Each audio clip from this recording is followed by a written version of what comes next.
We'll begin. Father in heaven, please be present by your Spirit. In Jesus' name, amen.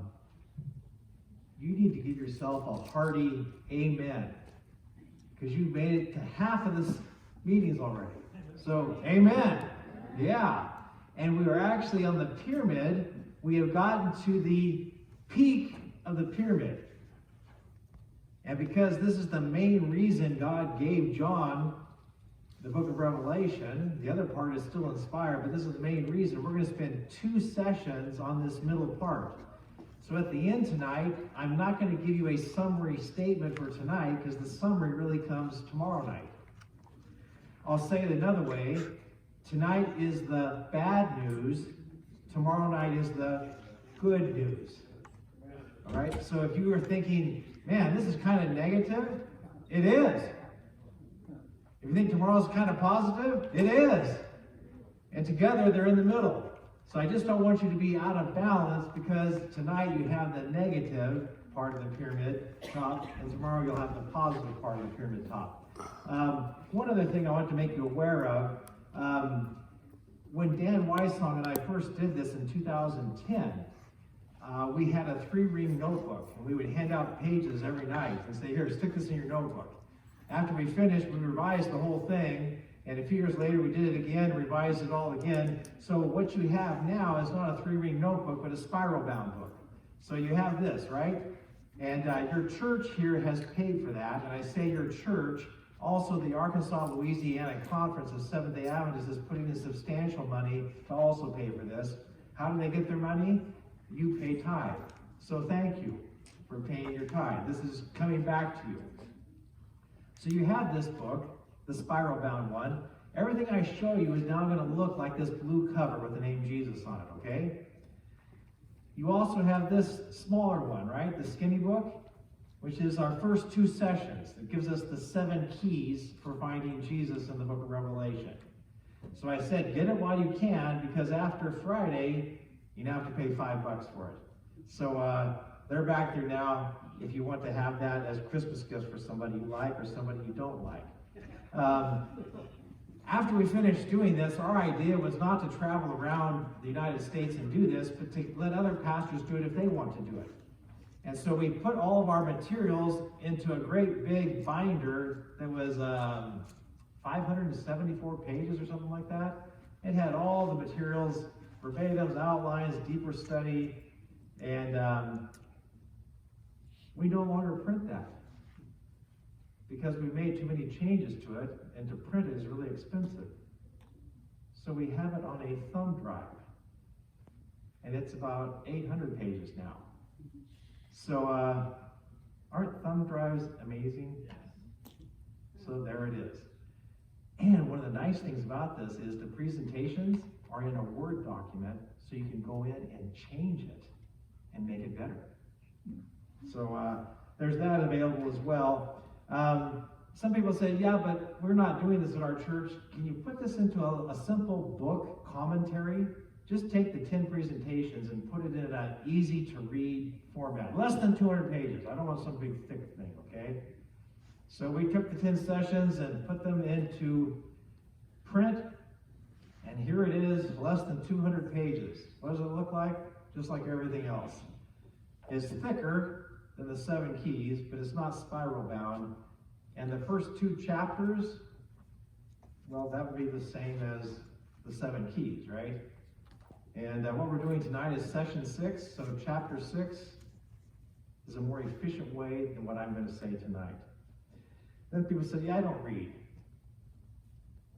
I watch, but I don't read. Can you just put it on a DVD? So I did this at the Arlington Seventh-day Adventist Church, and they do live broadcasting all the time with multiple cameras. So when I did it there, they just recorded it. So this is available now on DVDs. You know what DVDs are? Because they're kind of from the past now. And then people say, yeah, but after you leave, then what? Well, you ought to keep studying the Bible. Maybe not every night as a group, but maybe once a week or something like that. They said, well, where are the materials for that? Those are coming. Those are coming.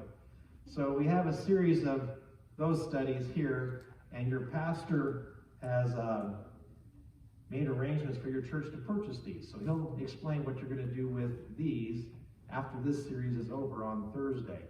That's only half of this book. 12 different sessions on topics in the book of Revelation. For example, one of the topics that keeps popping up in the book of Revelation is Jesus. Another topic that keeps popping up is his return. Another topic that keeps popping up is the covenant. And so we take these topics and look in Revelation and say, where are these things? And let's study them as a topic in Revelation in contrast to going verse by verse by verse by verse. So that's what these studies are. I was telling Lynn that there's a men's group at the church where I go, and they wanted to study Revelation. So they asked me to meet with them and say, how do you do this one chapter at a time? And of course I explained to them, you don't do one chapter at a time. Sometimes it ends just right at the chapter, but like last night, we ended one verse before the end of the chapter. And last night, we started one verse into a chapter. And so you don't do it that way. So I told them not to do that. So I left, and they went ahead and studied Revelation one chapter at a time. My wife leads a women's small group Bible study. And they said, hey, let's do Revelation. Your husband does Revelation. Can you do studies for us? And my wife said, oh yeah, no problem, we'll do that. So she came to me and said, okay, we need studies one chapter at a time in Revelation. So I gave her the same convincing speech I'd given to the men's group. And after I was done, she said, okay, fine, I'll go do it. I said, but you can't do it that way. She said, I know, just go do it. You're not listening. No, you're not listening. Go do it. So I thought about that movie Apollo 13, where Tom Hanks is there and Houston, we have a problem. And he's stuck out there and he can't get back to Earth. And I remember the scene where the engineers are there in Houston and they come in and they just throw on the table, this is all they have to work with. If this is all you have to work with, how do you get back to Earth? I said, okay, if all I have to work with is one chapter at a time, what are you going to do with it? So, flip this over, and here are 22 studies, one chapter at a time. I credit and blame my wife for everything. And Wanda has these in the back there if you're interested in those, okay? You can find all that same stuff on revelation101.com. All right, we've come to the heart of the book. You may remember that in our second session, we said that the book of Revelation, instead of building to a climax at the very end, actually has the climax in the middle. It's a pyramid-shaped thing. What's on either side matches as you go down the pyramid. So we are at the start of the middle of the pyramid tonight. First half tonight, second half tomorrow night. Tonight, bad news. Tomorrow night, good news. And we know we've come to a new section because there's a sanctuary scene. It introduces what this is all about and gives us a thumbnail sketch in miniature of what we're going to find in this whole section. Well, my goodness, yesterday morning, we had the longest sanctuary scene. It took 2 chapters. Now we're coming to the middle of the book. I would expect this to be the longest, but it's not. It's not the longest, but it certainly should be important, shouldn't it? Let's do a quick review. For the first section, we had Christ walking among the candlesticks. Remember that? It was about 8 verses long. And then we had Christ inaugurated in heaven after his ascension. And that was 2 chapters long. Last night we had the altar of incense and the call to come to prayer each day. And that was about 5 or 6 verses. And now tonight, what's it going to be? In your participants guide, go ahead and turn to page 72. This is just a simple structure looking down on the Old Testament sanctuary in the wilderness. Remember, God told Moses, make a sanctuary so I can dwell among you. And this is just a simple drawing of that. So you can see there's the candlestick in there. You can see the altar of incense. What's it going to be as we come to the middle of the book? This primary reason why God gave John this revelation. And here it is, Revelation chapter 11, verse 19. You ready? Then God's temple in heaven was opened, and within his temple was seen the ark of his covenant. There came flashes of lightning, rumblings, peals of thunder, an earthquake, and a severe hailstorm. The end. What? We're at the main point of the whole book, and you're giving us one verse? It can't be. Wait, what did the verse say? God's temple in heaven is open. Oh, that's pretty good. And within his temple was seen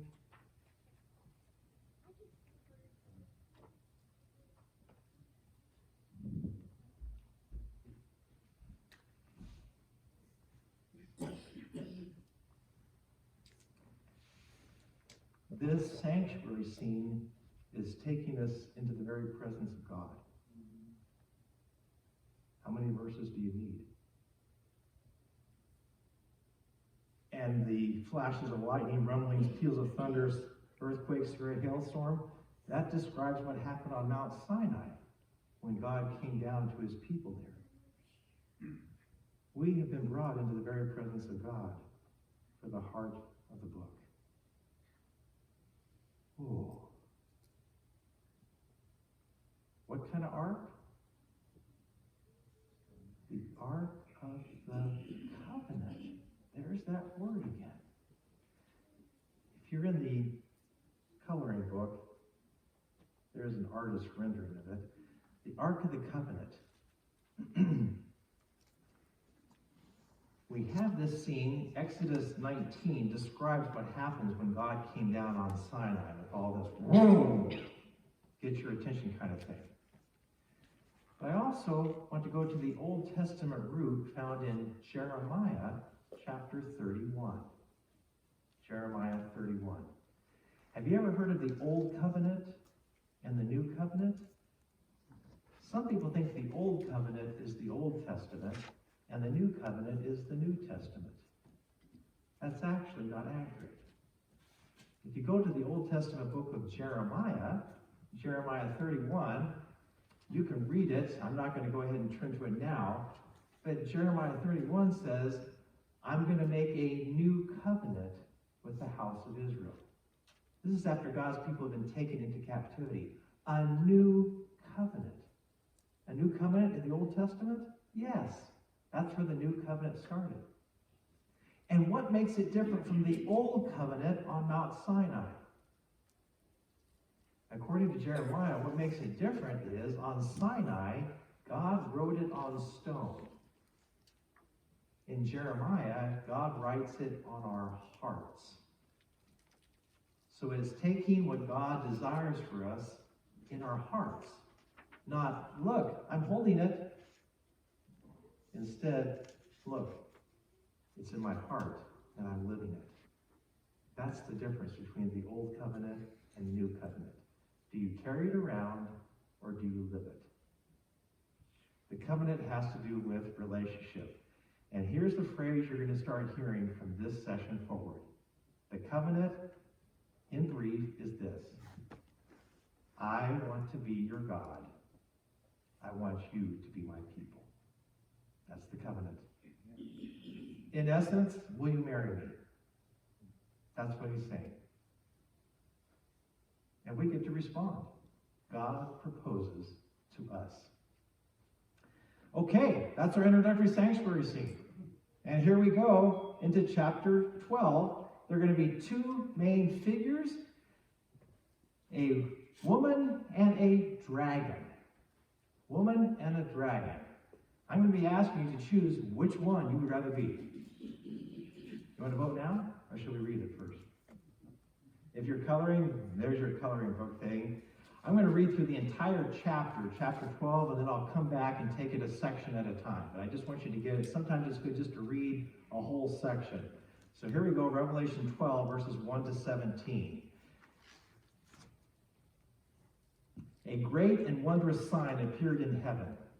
A woman clothed with the sun, with the moon under her feet, and a crown of 12 stars on her head.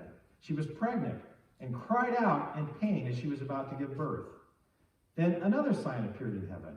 An enormous red dragon with 7 heads and 10 horns and 7 crowns on its heads. Its tail swept a third of the stars out of the sky and flung them to the earth. The dragon stood in front of the woman who was about to give birth so that it might devour her child the moment he was born. She gave birth to a son, a male child, who will rule all the nations with an iron scepter. And her child was snatched up to God and to his throne.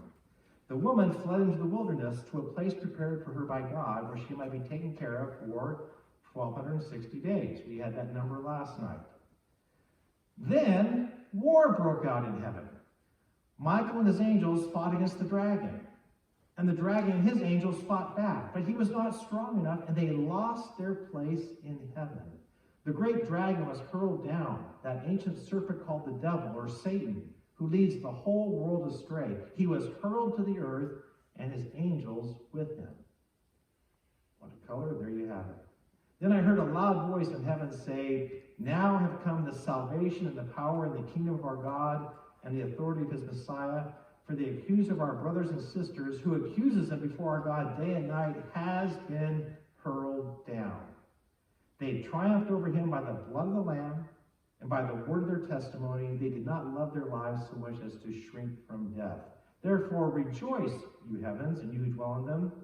But woe," that's the 4th one, "woe to the earth and the sea, because the devil has gone down to you. He's filled with fury because he knows his time is short." When the dragon saw that he had been hurled to the earth, he pursued the woman who had given birth to the male child.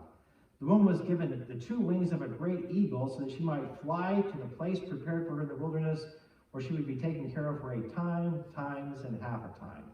3.5 years, same as 42 months, 1,260 days, out of the serpent's reach. Then from his mouth the serpent spewed water like a river to overtake the woman and sweep her away with a torrent. But the earth helped the woman by opening its mouth and swallowing the river that the dragon had spewed out of his mouth. Then the dragon was enraged at the woman and went off to wage war against the rest of her offspring, those who keep God's command and hold fast to their testimony about Jesus. And that's the chapter. Pretty clear? Ooh, lots of symbolism, huh? So let's go back and take it a bit at a time. So, wait, there's war in heaven? What's wrong with this picture? That was part of that chapter, wasn't it? There was war in heaven. Yikes, what's going on? There were 2 big signs. And we can go back to the very beginning of Revelation, where Revelation, we were told, was signified or made it known. And we said the word was semino, symbolize. It's the same word here in chapter 12. There are 2 seminos, 2 symbols, 2 signs. So we know the woman is a symbol of something, and we know the dragon is a symbol of something. What are they symbols of? First sign, the woman. She has the 12 stars. That's the kingdom number. She has a crown. Stephanos, victory crown. The woman is the winner, apparently. The second sign is a red dragon with 7 heads and 10 horns and 7 crowns on his head. Let's take a little bit with this dragon. 7 heads. That's a monster, isn't it? So, if you go back to the Old Testament, it's hard to find dragons. There's Leviathan or Rahab, mythical creatures. But if you go back to the Garden of Eden, there is a serpent. And a dragon is simply a serpent with wings. But 7 heads? Several of you have said, what about the book of Daniel? If we're going to go back to the Old Testament, shouldn't we go to Daniel? And the answer is yes. Not just Daniel, many Old Testament books, but yes, Daniel. And in Daniel, chapter 7, Daniel has a vision Daniel chapter 5, thank you, has these animals. Remember that? He starts off with a lion. How many heads? 1. Second animal is a bear. 2. Third animal is a 4-headed leopard. 6. The fourth animal is a beast-looking creature that has 1 head and 10 horns. What we have in Revelation is a composite of all of those different political powers in the book of Daniel. Put them all together, you end up with 7 heads and 10 horns.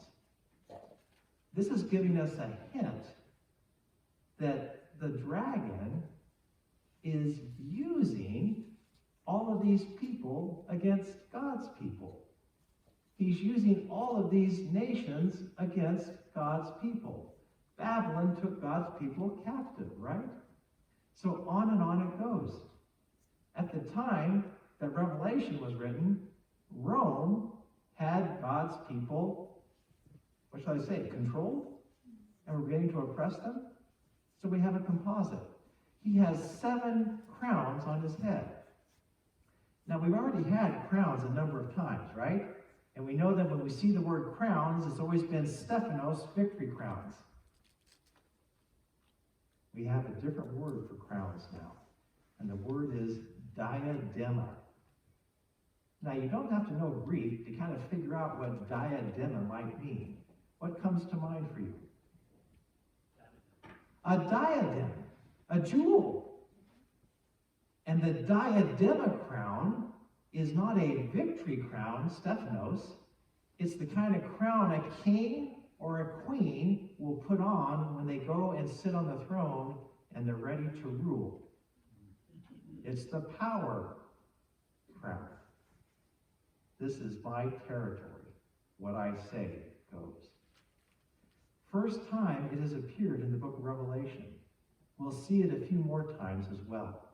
So now when we see the word crown, we want to ask, is this a Stephanos victory crown or a diadem royal ruling crown? And this red dragon is in charge. Do you pick up the symbolism? Are you troubled by this? Just so I let you know that the dragon's in charge. Welcome to planet Earth. Want to hang around? So I asked the question, who's in charge? I thought God was in charge.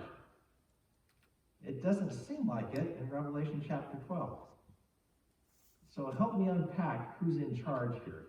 Or maybe we should just kind of put it to a rough boat to start off with. Do you think God's in charge or Satan's in charge? We'll try to unpack it. But right now, how many think God's in charge? Nobody. A couple. Okay, a few. How many think Satan's in charge? About the same number. So most of you are going,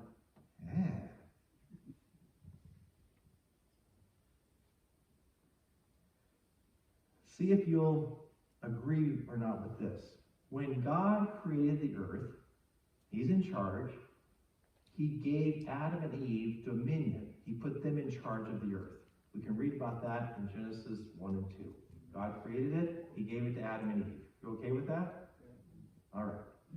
After the fall, chapter 3 of Genesis, they lost their dominion to Satan. And this became his domain. Am I just making that up? Show me in the Bible. Well, I'll try 2 different passages. Job, you're familiar with. Zechariah, you may or may not be. Job chapter 1. What a story.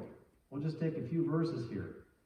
One day the angels, also could be translated in Job as the sons of God. Some people think these must be the people who are in charge of each of their own planets. These angels came to present themselves before the Lord.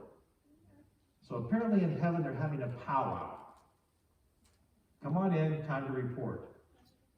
And Satan, which can be translated as accuser or adversary. Any of you name your child Satan? Not real popular.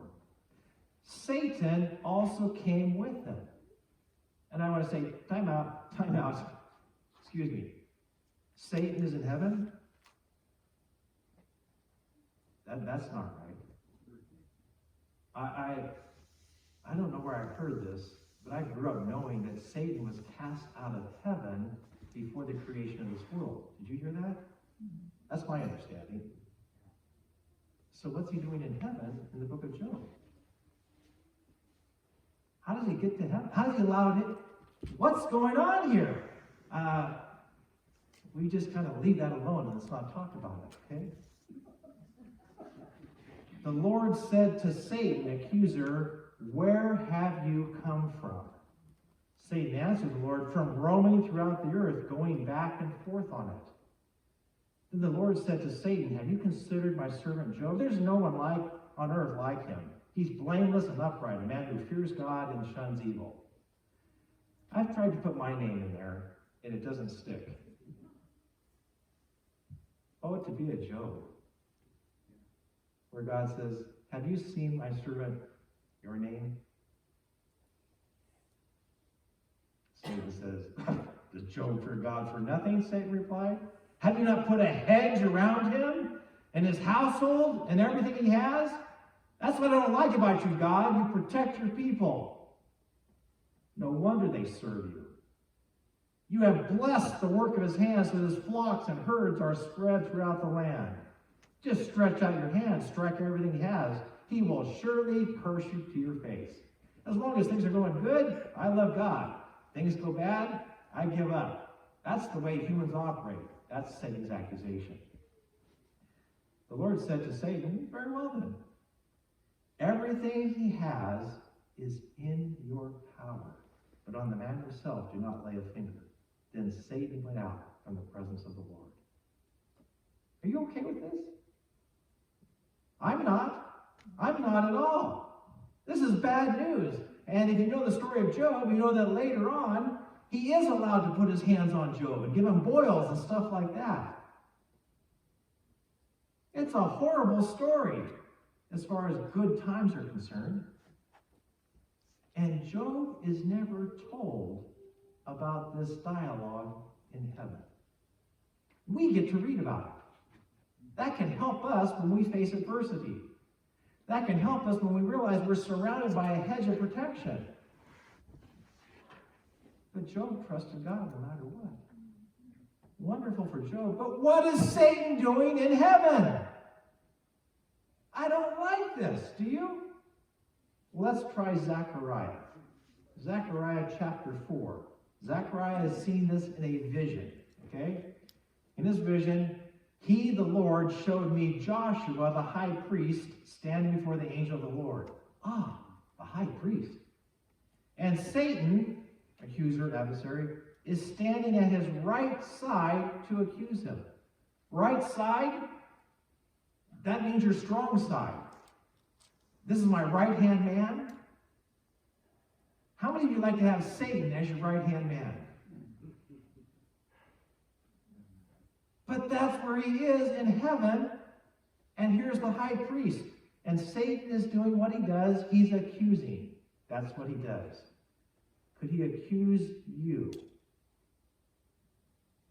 The Lord said to Satan, the Lord rebuke you, Satan. The Lord who has chosen Jerusalem rebuke you. Is not this man a burning stick snatched from the fire? Now Joshua was dressed in, oh dear, filthy clothes. He was human as he stood before the angel.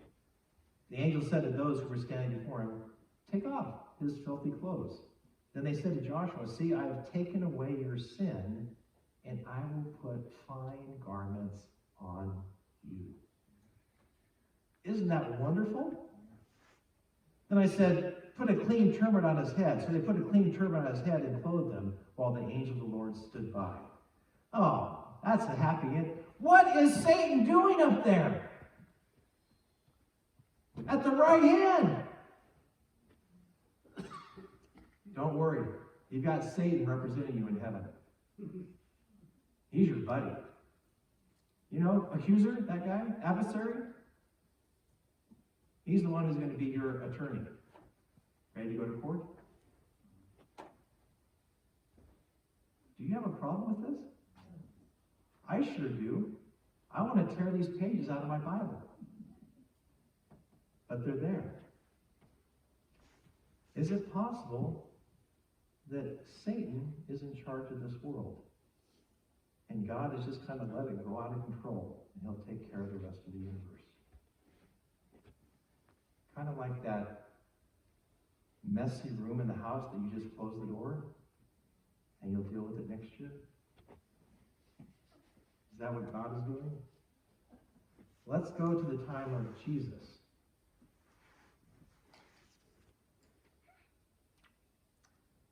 When he started his ministry and was baptized, he went out into the wilderness where he was tested by Satan for 40 days and 40 nights.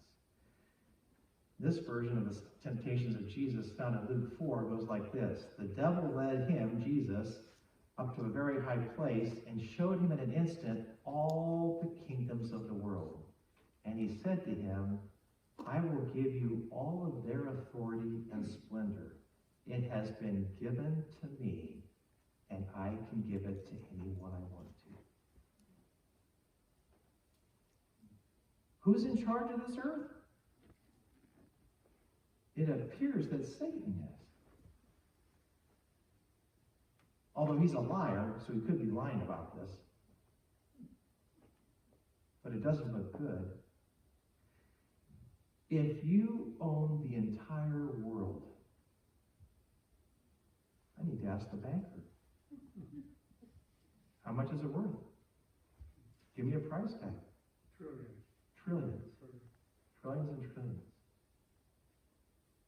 Satan didn't put a number on it.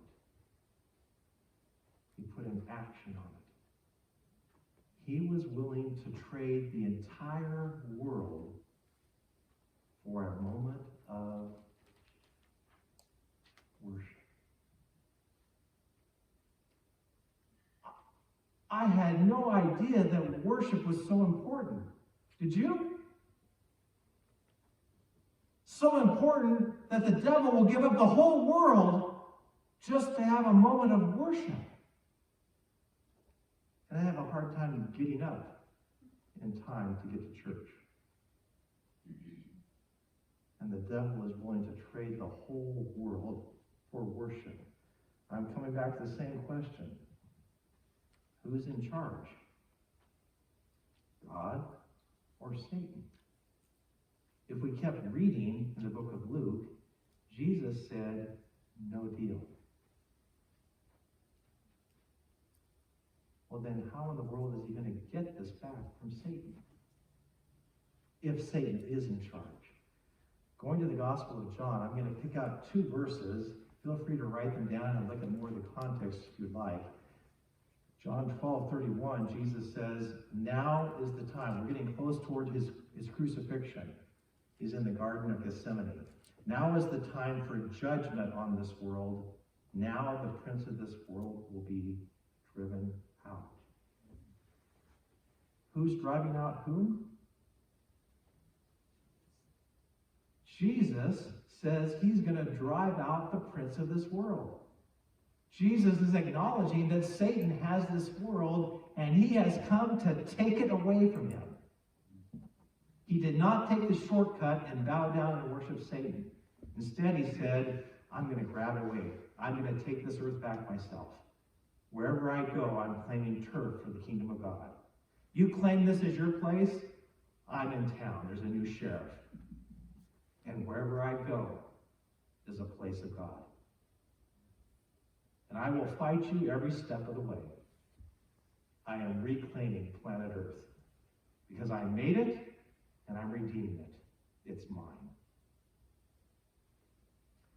And then, chapter 16, verse 11, Jesus says, the prince of this world now stands condemned.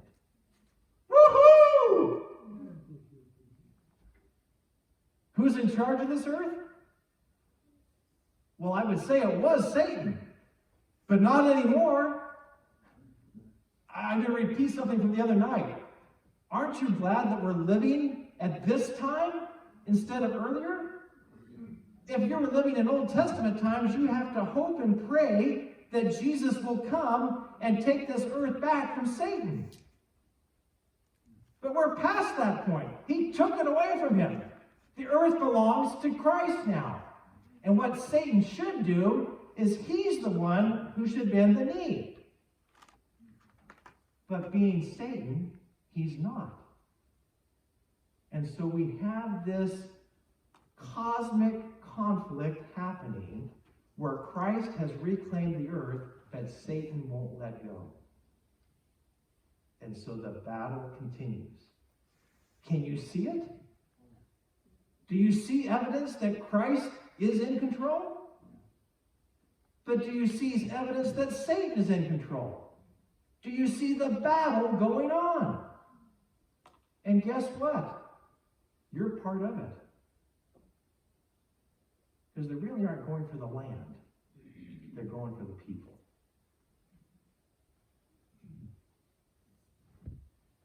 So when did Satan get cast out of heaven?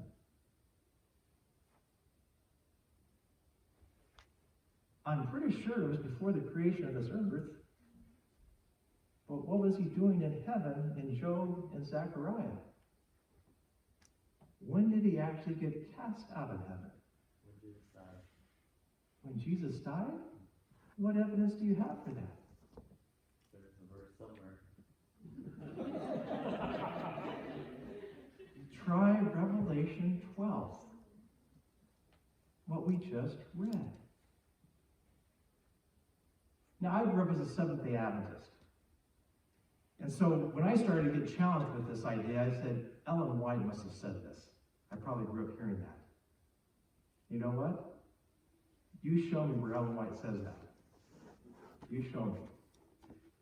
This actually predates Ellen White by more than 150 years. Have you ever heard of the poem called Paradise Lost by John Milton? Written a few years ago, 1667. This poem is 10 books long. One poem. 10,000 words to this poem. You want to start working on it? They call it an epic rather than a poem. And he beautifully describes what happened with Adam and Eve when they lost paradise, the Garden of Eden. And as he describes it, he describes Satan being cast out of heaven before the earth was created. That's all part of this epic. And this has become kind of understood in Christianity since that time, that this is the way it was. And so I grew up with that, not knowing it started with John Milton, and it just continues on. It's just the way it is, isn't it? And what do we do with Job and Zechariah? Never mind. It'll mess up our story. Well, now Revelation 12 messes it up as well. Let me try to say it this way. Who's in charge on earth? When Jesus died, was resurrected, and went back to heaven, and all heaven came unglued, Satan no longer had access to heaven because Satan lost his dominion of the earth. With the death and resurrection of Christ, he is now Lord of this earth. And so now, when we have representation in heaven, our right-hand man is not Satan. It's Jesus. Does that make a difference? We lost our accuser. And Jesus is there going, my kids, those are my kids. Whoa! I'm so glad I'm living now. How many advantages can we have? This is another reason why there was so much rejoicing in heaven. They're rejoicing not only because Jesus is back, but Satan is gone. Do you realize what heaven has gone through for us?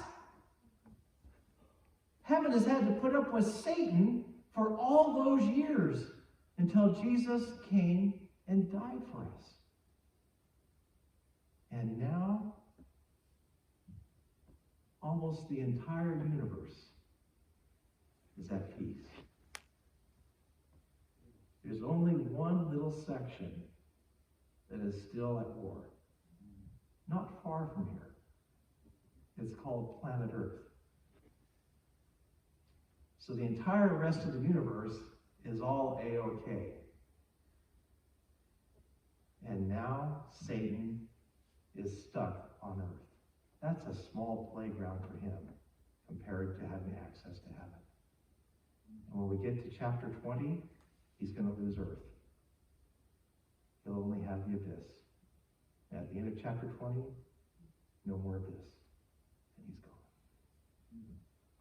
Let me say it this way.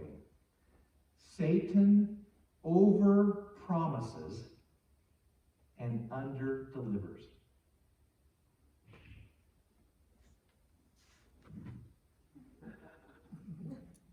Loser, giant L. He promises you this, tries to give you this, but can only give you this, and it's gone. Okay, Satan's now limited to earth. Jesus is going to take over earth, and Satan is going to push back against Christ. And if you're a follower of Christ, he's pushing against you. Page 73 of your participants' guide. We have two columns here. Column on your left.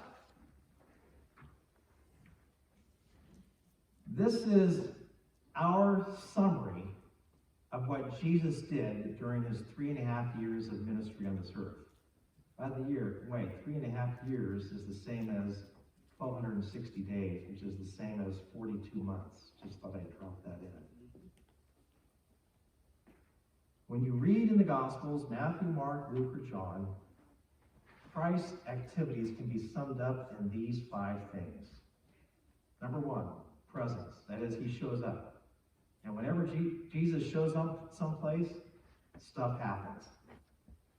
Okay? Number 2, he overcomes disease, death, and demons. I'm saying all of those are the work of Satan. And as he redeems this earth, that's what he's out to undo. That's what he's out to stop. Number 3, wherever he goes, he blesses or he redeems people who are lost. Number 4, he revises religion. What do you mean by that? Religion has a tendency to go bad. It spoils.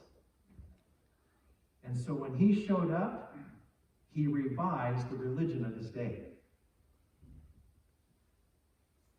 And number 5, he deputized others to spread his kingdom. I do some contract teaching for Andrews University. Someday I'm in a seminary there. And I'm just telling you, Jesus deputizes people way too fast. He will take anybody right now and deputize them and say, spread my kingdom. And I would say, send them to seminary first. And Jesus says, no need. Seminary is okay, but what you really need is you need Jesus to deputize you. If that's what you have, then go. You know what I mean by deputize, right? There's a sheriff in the county, but the county is too big for the sheriff to cover the whole county. So the sheriff deputizes somebody else and says, you represent me wherever you go. It's like I'm there. So if I show up as a deputy for Jesus, Jesus is here. I'm not Jesus, but I'm empowered by him, and I'm here on his authority. So what I say is coming from Jesus. Let me pass it on to you. That's what he does. He deputizes others. So while he's doing that, do you think Satan is twiddling his thumbs? No, he's in this fight. He's clinging on because he knows his time is short. He's losing. He's already lost in heaven. So the right column shows what Satan is doing. And you can read this in Matthew, Mark, Luke, and John. Just look at the ministry of Jesus. What does he do? He attacks through the natural world. Remember I said when Christ gets on the Sea of Galilee, he comes after him with storms and stuff like that? God is in charge of nature, so Satan's really not going to be able to work that very well, but he tries to scare people. Satan is also out to kill and destroy whatever he can. Letter C, he makes direct attacks, like what he did with Christ in the wilderness with the temptations. Letter D, he manipulates religious leaders to go against Christ. Can you find that in the Gospels? And letter E, he uses political and military powers against Christ. He used the Roman military to put Christ to death. So, in these 5 things, column on the left, 1, 2, 3, 4, 5, column on the right, A, B, C, D, E, what would happen if we look at the Gospel of Mark? You could do this in Matthew, Mark, Luke, John. Let's take the Gospel of Mark. And if you have a Pew Bible there in front of you, you know what the Pew Bible looks like? Kind of like this. Go ahead and pull that out and turn to the Gospel of Mark. Okay? The Gospel of Mark is page 573. Gospel of Mark. We could actually read through verse by verse. I'm not going to take the time to do that. Somebody has gone through and said, oh, there are certain sections here. So they put headings in different sections. Can you see that on page 573? I want to point out that these headings are not inspired. Okay? They're just somebody who said, this is what this section is about. So I'm just going to kind of speed read by reading these sections. And we're going to start off following Christ's baptism, which is down in verses 9, 10, and 11. Do you see that? John baptizes Jesus. Okay, what's the very next heading? Mine says Satan tempts Jesus. Is that what yours says? Or do I have a different Bible? I pulled this out of one of the pews. That's what yours says? Okay. If it doesn't say that, does it say something similar to that? Satan is tempting Jesus? Okay. A, B, C, D, E. Which one do you think this is? Satan tempts Jesus. See? He's not the religious leaders like the Pharisees or the Sadducees. So Satan himself is attacking Jesus, right? He's tempting Jesus. Does that sound like the letter C? And again, this is right on page 73 of your participants guide, right? This grid, these 2 columns. Let's take the next section. In mine it says, Jesus begins his Galilean ministry. So would that be 1, 2, 3, 4, 5? Or A, B, C, D, E? Which category would you put that in?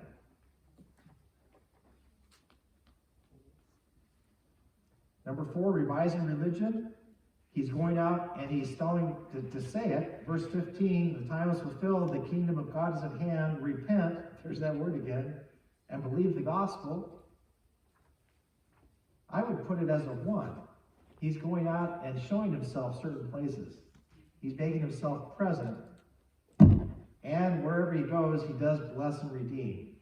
I think you're going to see more revising coming out a little bit later where he challenges. You've heard it said, what I say unto you, those kinds of things. He's going to challenge those kinds of things.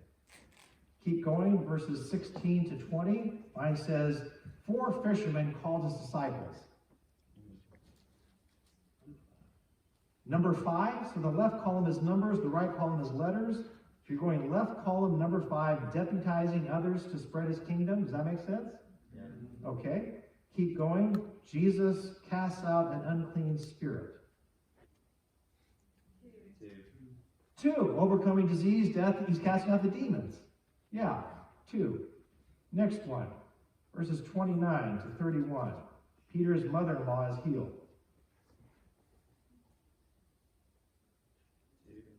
Yeah, another two. It's not demons, it's simply healing. And the next one is probably the same thing. Many healed after Sabbath sunset. So more healing. Let's go on, verses 35 to 39. He's preaching in Galilee, and I have note verse 39.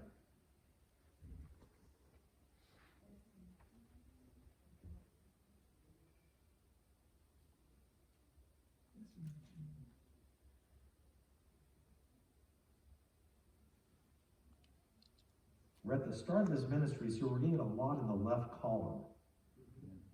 As we go on in the gospel, we're going to start getting the right column. What do you have for preaching in Galilee? I would say 1, maybe 3. And 2 in the last verse there, right? Where he's casting out demons. Yeah. And then there's one more here in this particular chapter, verses 40 to 45. Jesus cleanses a leper. And now we're back to number 2. What I'd like to do is I'd like to give you about 3 minutes. And I'd like for you to take another part of Mark. Again, you can do this Matthew, Mark, Luke, John. You can do it any place and just see what's going on in this dynamic. And I'm going to suggest that if you're on this side of the sanctuary, you take Mark chapter 2. Just keep on going here with Mark chapter 2.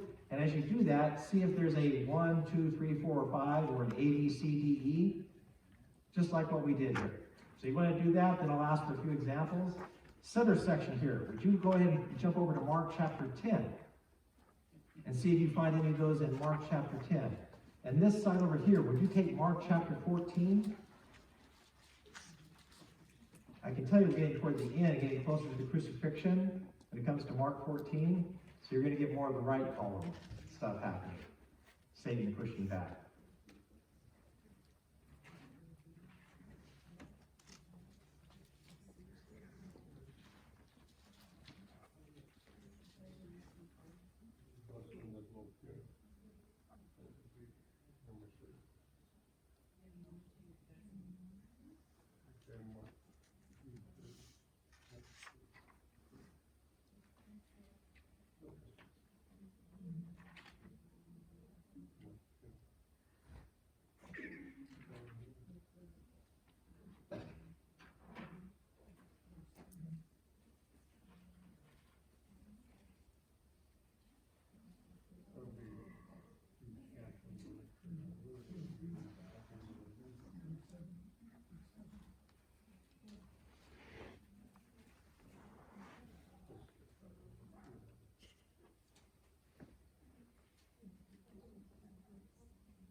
Sorry.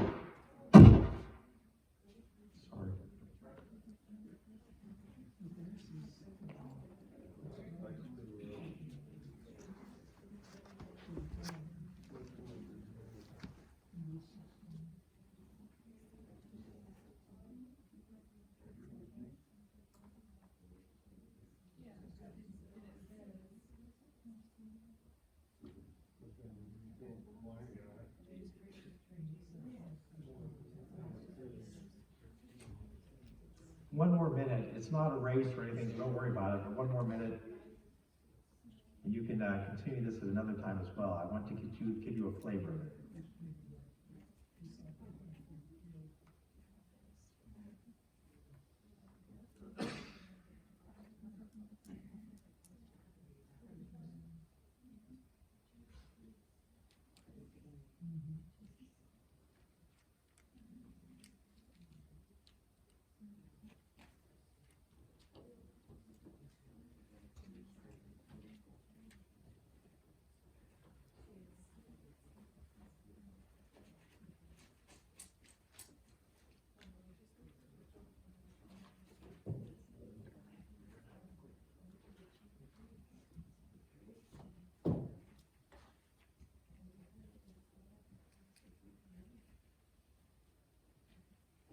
And our time is up. I want to point out that on page 73, those categories are not inspired, okay? Dan Weiss on my, just for looking over the Gospels, and we're saying this is the kind of stuff that we see happening over and over and over again. And let's just ask over here, somebody just give us one example of what you found in Mark 2, or if you went beyond that. What was one of the headings that you had, and what category did you put it in? Somebody willing to share one example?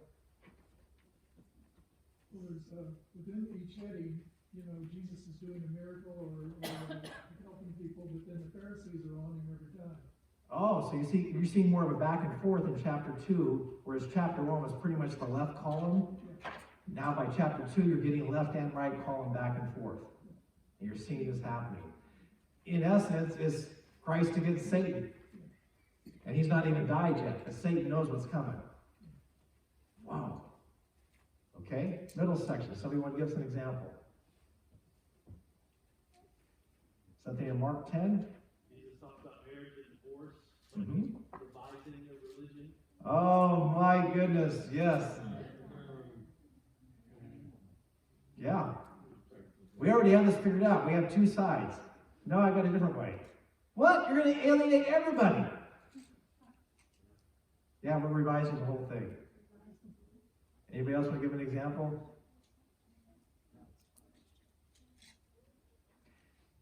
By the way, you can do this by yourself. You can do this with a group of 2, 3, 4. It's great to go through and see this dynamic happening through the Gospels, the ministry of Jesus. Just start from after his baptism and take it to the end. Were you raising your hand? Yeah, there's one other that Jesus does here that was sort of didn't fit the category. Uh-huh. He predicts it to happen. Ah. Which seems to be prophetic.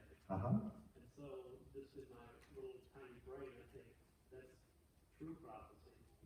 And we know that Satan has false prophets as well. Okay. So maybe that's another.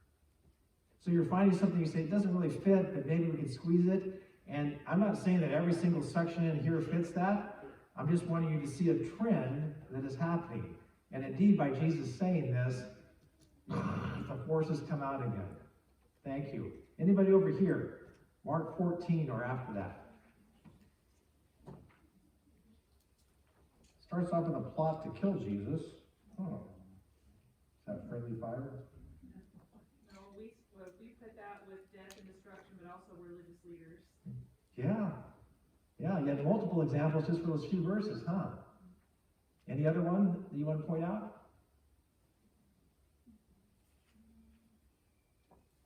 So the anointing at Bethany. Uh-huh. And so we put down again, like direct attacks and Yeah. religious leaders as well. He gets anointed and they attack him. Yikes. Again, we could go on, but I want you to see the trend that is going on. Jesus is here and he's taking over the earth. And Satan is pushing back. And that's what's going on. What does this mean if we are followers of Jesus?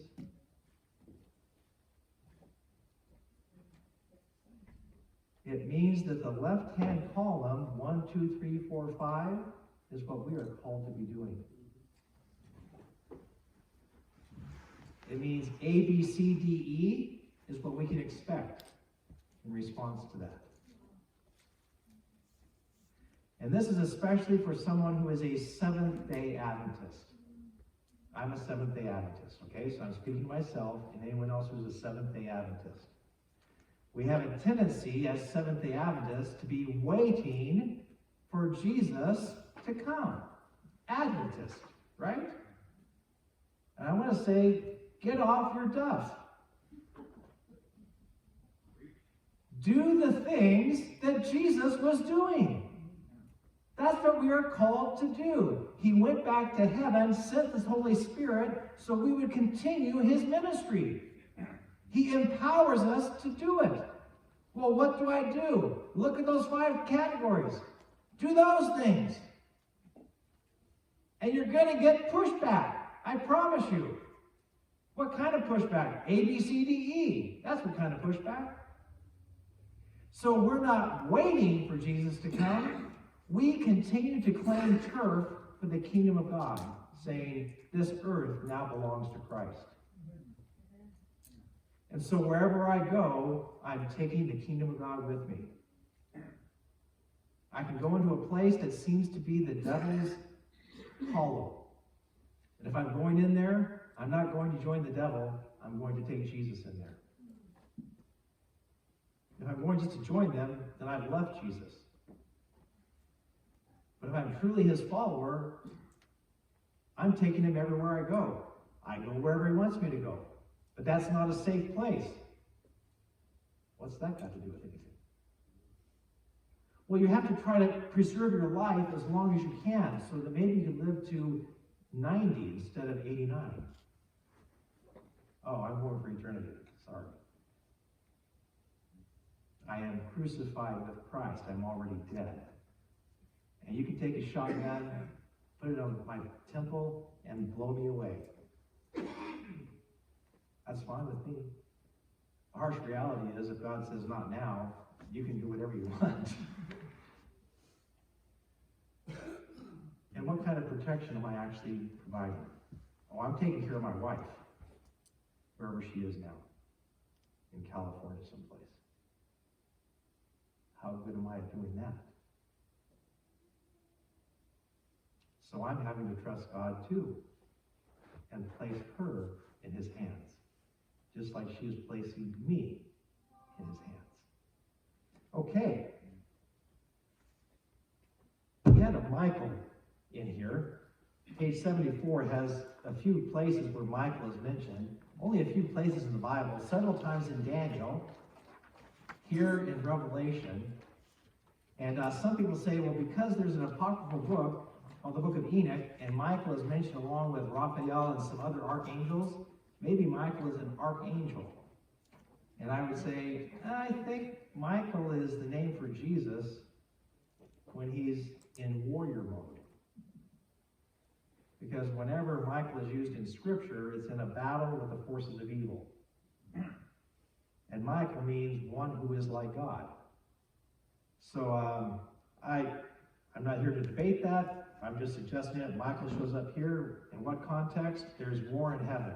Michael and his angels fought against the devil and his angels.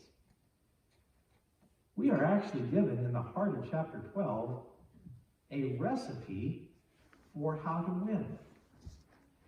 How to win in what? The battle with the devil. You're going to battle the devil? Yeah, because he's coming after you. So here's how you beat him. And remember, the 7 churches were given promises to those who are victorious, to those who overcome. How do you do it? Here it is. You ready for it? Verses 10 and 11, I heard a loud voice from heaven say, now have come the salvation and the power of the kingdom of our God, the authority of the Messiah. For the accuser of our brothers and sisters who accuses them before our God day and night has been hurled down. Wait, if he was hurled down before creation, never mind. They triumphed over him, here it is, by the blood of the Lamb, by the word of their testimony. They did not love their lives so much as to shrink from death. I see 3 things there on how to overcome. Number 1, you got to trust in the blood of the Lamb. You got to trust Jesus. You will be accused by Satan that you're not good enough, you've messed up too many times, there's no hope for you, all that kind of gobbledygook. You say, I'm not here on my own merits. I'm here by the blood of the Lamb, okay? So you take that up with Jesus. By the word of their testimony. Testimony, that's a good word. By the word of their testimony. I testify about what Jesus has done for me. I'm not taking you on myself, devil. I'm testifying about Jesus. I'm on a different topic than you, okay? You don't want to talk about him. I do. We're not going to talk about me. That's not the topic. And I do not shrink from death. Why? I've already died. The life I'm living now is a life for Christ, as long as he wants me to live. If he wants me to live to be 120, I'm going to 120. If it's over tonight, I'm ready. I'm living as long as he wants me to live. It's in his hands. Therefore rejoice, you heavens, and you who dwell in them. But woe to the earth and the sea, because the devil has gone down to you. He's filled with fury because he knows his time is short. It's over for him. Tick, tick, tick, tick, tick. You're an American, so you probably are not into soccer much. I'm not either, but my wife is Dutch. In soccer, there are two halves, but if there are injuries during the game, the official keeps track of how long the injury lasts, and then adds those minutes on to the end of the game. So when the game is over, it's not over. But how long is it going to go? Only the referee knows. And so you're playing, trying to catch up, trying to protect the lead, but you don't know if it's for a minute or 3 minutes or 14 minutes and 12 seconds. You don't know. You just have to go knowing it's going to end any time, but you don't know when. That's where the devil is. He's in the overtime, and he doesn't know how long it's going to last, but he knows it's short. And any time, it's over for him. And so he is scrambling like a banshee, trying to take down as much and as many as he can. By the way, don't devote your life to Satan, because he'll rub you out. Because he's afraid that you turn back to Jesus, and he can't take that chance. So giving yourself to Satan and say, no more oppression, not good. We saw that in the trumpets last night. When the dragon saw that he had been hurled to the earth, he pursued the woman who had given birth to the male child. Help me time that. If he was hurled to the earth before creation, how does he pursue the woman who had given birth to Jesus?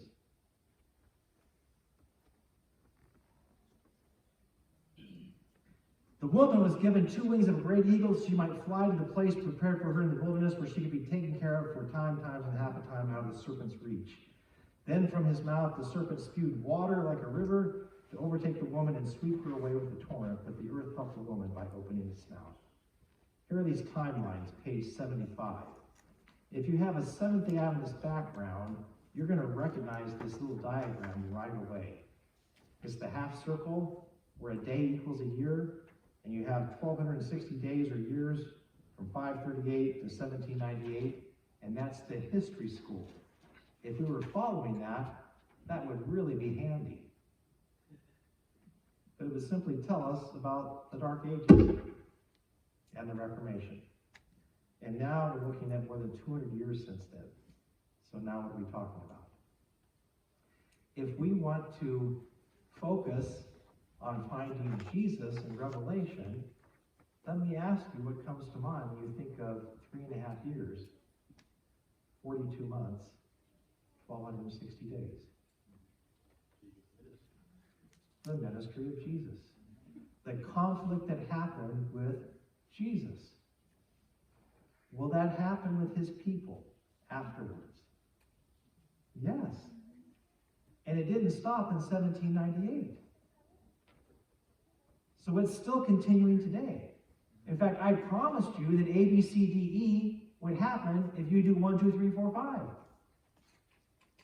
So Christ's ministry for 3.5 years, 42 months, 460 days, happened, and it is continuing after his ministry, if we are part of it.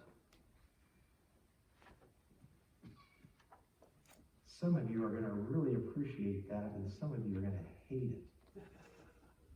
The serpent spews out water. We saw last night that water could mean nourishment or cleansing or destruction. If the serpent is spewing it out, I'm thinking it's going to be destruction. There are some Old Testament roots. The earth opens its mouth, helps the woman. There's some Old Testament roots of the earth opening up and helping God's people. And now we get to the last verse of chapter 12. The dragon was enraged at the woman. Yeah. If he didn't get Jesus, he's going to go after Jesus' people. And went off to wage war against the rest of her offspring, those who keep God's commands and hold fast their testimony about Jesus. Well, here are the characteristics of God's people. Does this describe you? You keep God's commands and you hold fast to your testimony about Jesus. The first night, I mentioned something about the Lord's Day, and I said, you're going to like this in the historical context. But there's going to be something later on you're not going to like if you're a Seventh-day Adventist. And we're at that point now. Have I warned you? If you're a Seventh-day Adventist, get your berry ready.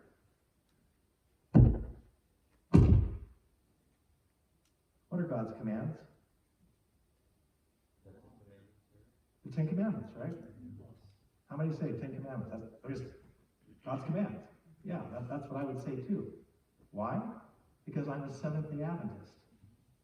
Living in 2021. And so when I hear keep God's commands, I think the Ten Commandments. That's what comes to mind for me.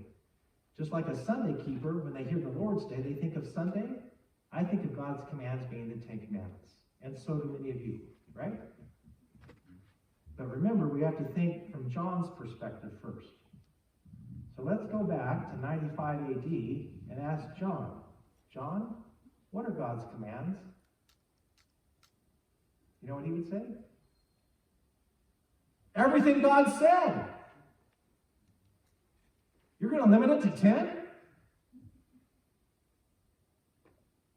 If you do the 10 Commandments, where is do justice, love mercy, walk humbly with God?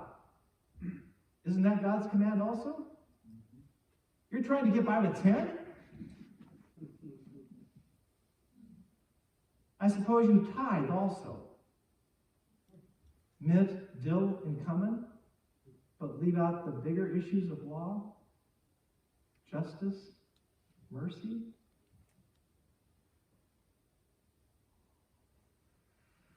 I want you to know I'm stepping on my toes. I'd rather just keep it to the 10 Commandments. In fact, I'd like to make it just the fourth commandment.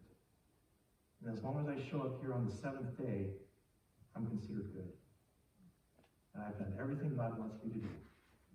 I've boiled the whole Old Testament and God's testimony into attendance. Perfect attendance. And I'm good. Now, I know you don't believe that. I'm just being extreme.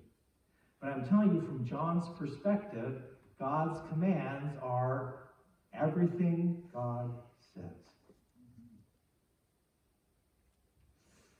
Oh dear. Hold fast to your testimony about Jesus. What is the testimony of Jesus? Again, I know the answer to this one. The testimony of Jesus is, jump over to chapter 19, verse 10, the second half of the verse. Pull that little section out. The testimony of Jesus is the spirit of prophecy. Right? It is. It is. But this is not the first time we've seen the testimony of Jesus, is it? We had it in chapter 1. So let's go back to chapter 1. Verse 1. The revelation from Jesus Christ, which God gave him to show his servants what must soon take place. He made it known by seeing his angel to his servant John, who, there's the same word, testifies to everything he saw. That is the word of God and the testimony of Jesus Christ. At that point, we said, in John's day, the word of God was his Bible, what we would today call the Old Testament. The New Testament had not been collected yet. So John was in prison because of the Old Testament and the testimony of Jesus Christ, which we said is God's current testimony. God didn't stop with the Old Testament. He continues to speak. So if you want Ellen White to be part of this, she is. But it didn't stop then either. Oh no, now we're really getting heretical. How do you know it didn't stop with Ellen White? Because the Bible says so. Where? Joel 2, repeated in Acts 2, I will pour out my spirit on all people. Your sons and daughters will prophesy. Is that one person? Your old men will dream dreams. Your young men will see visions. Even on my servants, both men and, Well, that could happen. Men and women, I will pour out my spirit in those days.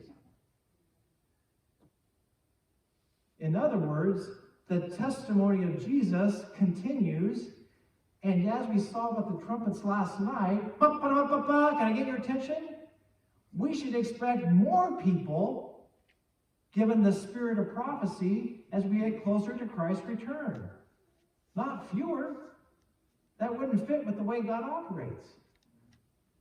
He wants the word out. So we should expect more. So God's people keep all his commands, and they have an active testimony of Jesus. God is speaking through them. He didn't stop 100 years ago. All right, this is for you to take home, because we're running out of time. Revelation 12:17, questions on page 76. Those are the questions. Where have you seen the dragon's rage? What are God's commands? Which of God's commands do you follow? Which do you ignore and put at a lower level? That's a good question. You can talk this over Sabbath lunch. How's that? Where have you found the testimony about Jesus, and what is your testimony about Jesus? That would be worthwhile, wouldn't it? Just to share our testimony about Jesus. Jesus has given me life and purpose. When I've been on a plateau, he has taken me and knocked me off. And sometimes I don't like it. At least that's not at the moment. And I wouldn't trade it for anything. It has been quite the ride.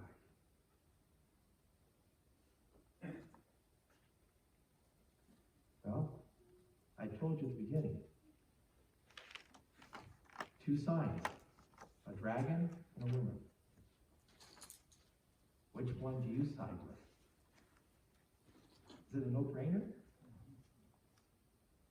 I asked you to do 1, 2, 3, 4, 5.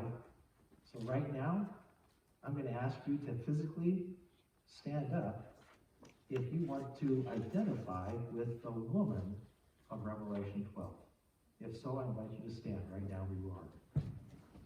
If so, you're making a commitment saying, yes, I'm in. Count me in for 1, 2, 3, 4, 5, Jesus. I'm on your team. And I don't care about ABCD. My focus is on 1, 2, 3, 4, 5. God, may your spirit fill us and empower us and give us wisdom and insight and courage and peace and joy as we live out your ministry by your spirit. I pray that for each person standing right now. In Jesus' name, amen.